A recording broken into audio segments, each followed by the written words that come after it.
Wednesday, the 12th of March, 2025. Today's rant expert on nothing is brought to you by, I guess, just life isn't fair. Um, I'll say this about life, like as far as legacy in sports and specifics, and they go, well, he's only there. Tom Brady got all these championships. He's considered the best because of championships, and his championships, if you look at it, you go, the Tuck rule, the first and second Rams Super Bowls, um, where he talks about all these crazy bounces that went his way. The Ty Law had a pick six for him. The other Rams game where he shouldn't have made it because of the defensive offsides where it had nothing to do with the play. You have Malcolm Butler, and Tom Brady's gotten lucky more than everybody else, but at the same time, he's still like the best because everybody considers him like he's still somehow he does his job. Everybody knows he's did his job to win games, and he's kept being in the big games. And it's not like when he was like not winning the Super Bowl, he was in last place, like AKA Eli Manning, Darren Sharper. Okay, he wasn't like, oh, he won this many Super Bowls, but every other year he was trash. Tom Brady had not made his team, and because of him, and he was the main reason why, the opportunity to be in those situations. Yes, he got lucky bounces. Malcolm Butler, even making a Super Bowl against Philly where he threw 500 yards. You had the play against I believe was the name Miles Jack, who should have been a fumble six, scoop six by the Jacksonville Jaguars. I get it. But that's just how it is. Welcome to life. Okay, Peyton Manning got lucky in his both Super Bowls.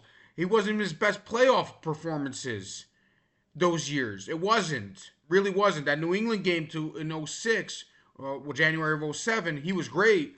But if anybody remembers, he wasn't great against Chicago. He was not good against he was definitely not good with the Broncos, and he was not good against Baltimore that year.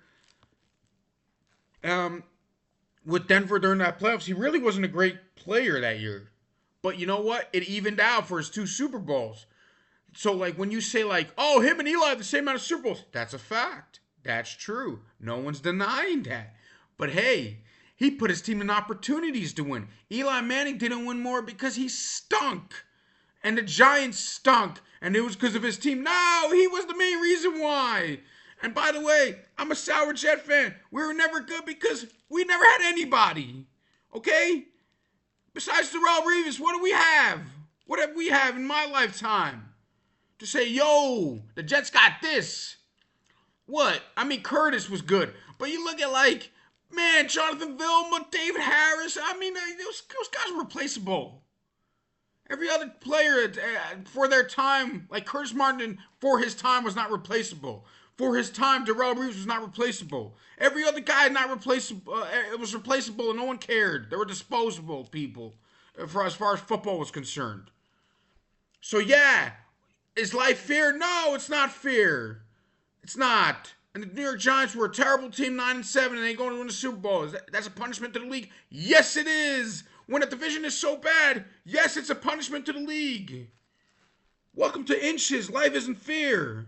And the same thing with like basketball.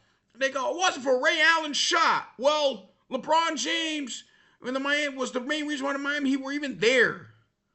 Okay? So when people talk about all his championships and all his accomplishments, that's part of it. Same thing with like Kobe. I mean, Kobe Bryant, if you remember, Game 5 was a tie game, though. Against Phoenix, it was 2 up, and they're about to go to overtime, and he throws up a freaking air ball. And Ron Artest, who has 0 points the whole game, gets the rebound out of nowhere and throws it up of a bank buzzer beater off an air ball. Nobody goes, well, Kobe Bryant got lucky that year. No one cares. And by the way, he was 6 of 24 or something in that last game against Boston. But you know what? That's part of his championships. Kobe Bryant, if you remember, I'm going to do it with my hands. Remember his last year of his career went like this. By the way, rest in peace, Kobe. Remember that? You remember that? But you know what? That's part of 5 championships. Welcome to how it is. Is it fair? Absolutely not. But that's how it works. And the same thing with like baseball and all this other stuff. But I'll say this, besides for the New York Yankees, but one thing is for sure not true. It's not a crapshoot. It's a crapshoot about like who wins and who gets little bounces. It's not a crapshoot when you're not that good. Okay? Like the New York Yankees every year getting swept and getting their butts kicked by the Astros all those years. Every year. And I don't want to hear they made it to game 7. Okay? I understand there were 2-1 games, but the Astros were a better team in that series. They were. And by the way, game 7 was a blowout. A blowout. 4-0. I don't want to hear like, yeah, it was a crapshoot. And then it was the, oh, come on. Life isn't fair. It sucks. But I'm just have to go with the real because Brian Cashman said that. Welcome to how it is.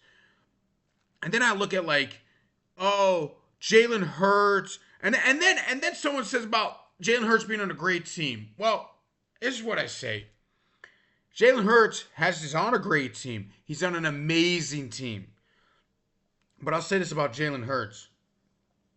Jalen Hurts has gone through obstacles in his career and through his time in college. I'm not going to say he's going through like down times like a regular person. No, as far as money is concerned. Because he was a second-round pick in the NFL. He was an Alabama backup quarterback with a free scholarship. Okay? I don't know about his childhood. I'm not talking about his childhood because I don't know. But I'm talking about from when he was 18 and on.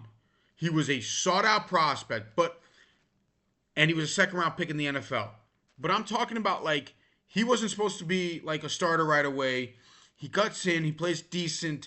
His first full year as a starter, he's a playoff quarterback. And then his second year as a starter, full-time starter, he's in the Super Bowl going toe-to-toe with the best, the MVP of the league. And his defense, which was great defense, did not hold to their bargain that game.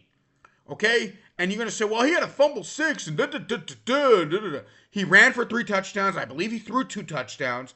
The guy went toe-to-toe with Patrick Mahomes, if not for that stupid call. But I remember, I got a friend here. I'm not going to say his name, because I can't say his name here, who was arguing with me, and he said that before this year, he has shown he couldn't get it done. He's never proven to me he's got it done. And I'm like, he proved it to you. But he didn't. Because it's deep, because the pass interference call, which was a holding call, whatever, defensive holding call, which technically was the right call, but whatever, we're not going to get into that right now. But he went toe-to-toe with the best, and you say he hasn't proved it to me. And now he has, and now you guys say stuff like Jalen Hurts, he's on a great team, he's this, because he was on a great team, that's why. He should have won Super Bowl MVP, he should have gone to this guy or that guy. Well, you know what?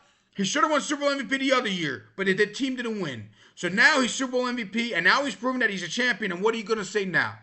You got all excuses you want. All excuses you want. Jalen Hurts, champion forever. I got that video. Check it out. Check out the description day after the Super Bowl. Champion forever. It's a month after the Super Bowl. You guys still like, yeah. Ooh, they're going into the next season as the favorite. And they have the best roster in the league. And by the way, when you talk about like when the quarterback takes up all the cap space, he took up the cap space. He got the highest paid contract in NFL history at the time because he was the next man up contract. And he still won. And he still was the best. Got to give it to Howie Roseman. He wasn't the best. The team was the best. They won the Super Bowl, and a lot to do with him. I'm just going to say this. Life isn't fair. Inches matter. About when bounces go your way or the other way. That's how it works. That's how legacies work. Michael Jordan. Oh, Steve Kerr. Wasn't him. I don't even know if he touched the ball the last period. I think he did, but he didn't get the assist to John Paxson. Hey, he made it. He made it. And guess what? Michael Jordan is known for this. He's always known for this, right? That's Mike. And the Mike forever is the consensus greatest player to ever play the game. And that's how it's going to work forever. And welcome to how it works. Yes, people help you out. Welcome to life. It's sometimes not good or good, whatever. But I'll say this. Um, and if you're on a great team and you win, you're known forever, like a Draymond Green, let's say, right? If he was on the Detroit Pistons throughout his career, he would just be an NBA player for 10 years. Nobody would care. But that's how it is. He was on the Warriors. Life is too bad. We got to make the best of it. Thank you. Have a great day. Subscribe to my YouTube channel, REF26. And follow me on Rumble, REF26.